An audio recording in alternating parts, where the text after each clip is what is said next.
angry. France plays politics causing Britain to face EU migration problems. Angry MPs accused France of playing politics after it demanded to be allowed to expel migrants to the UK to request asylum. Clement Beaune, the French Europe minister, said Britain should agree to take on a share of the people trying to cross the English Channel. He said it is Britain's responsibility and suggested the UK is a soft touch on immigration, fueling the growing number of crossings. But Tory MPs said asylum seekers should make their claim in the first safe country in which they arrive. They also criticised France for failing to stop migrants making the dangerous journey, despite being given around £80 million to tackle the issue.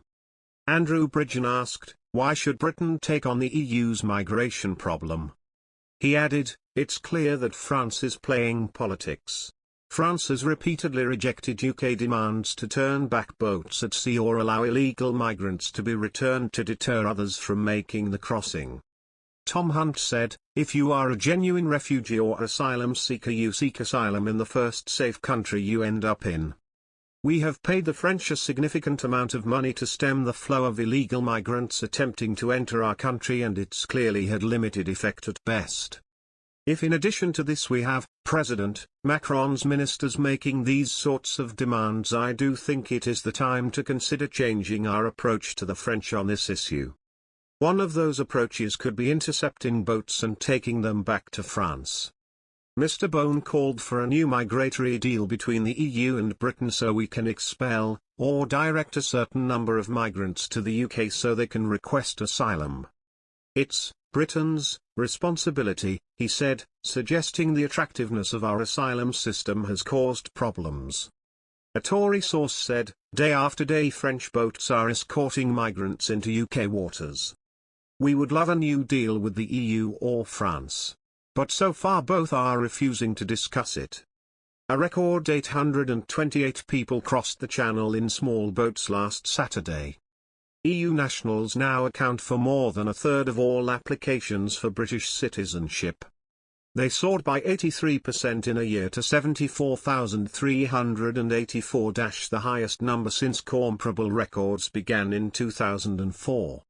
Some 37% of all requests in the year ending June 2021 were from EU nationals, compared with 12% in 2016, the Home Office said.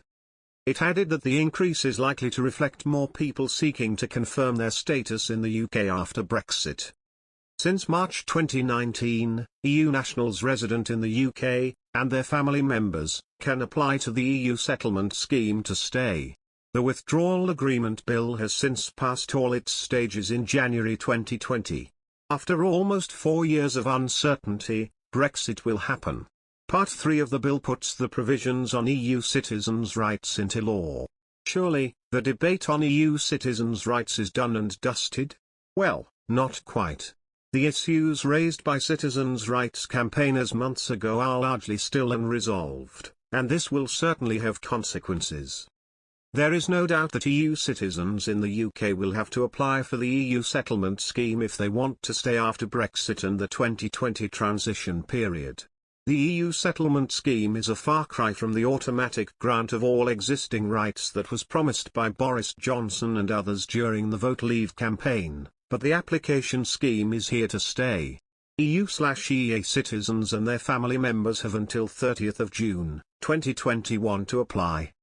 Government ministers do not miss any media occasion to say that 2.8 million applications have been made to the scheme so far.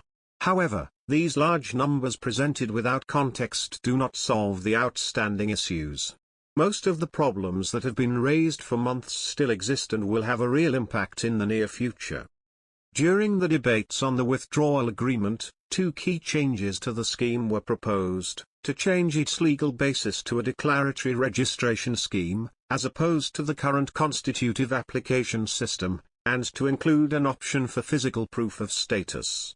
The government suffered its first parliamentary defeat when the amendment on the EU settlement scheme was passed by the Lords.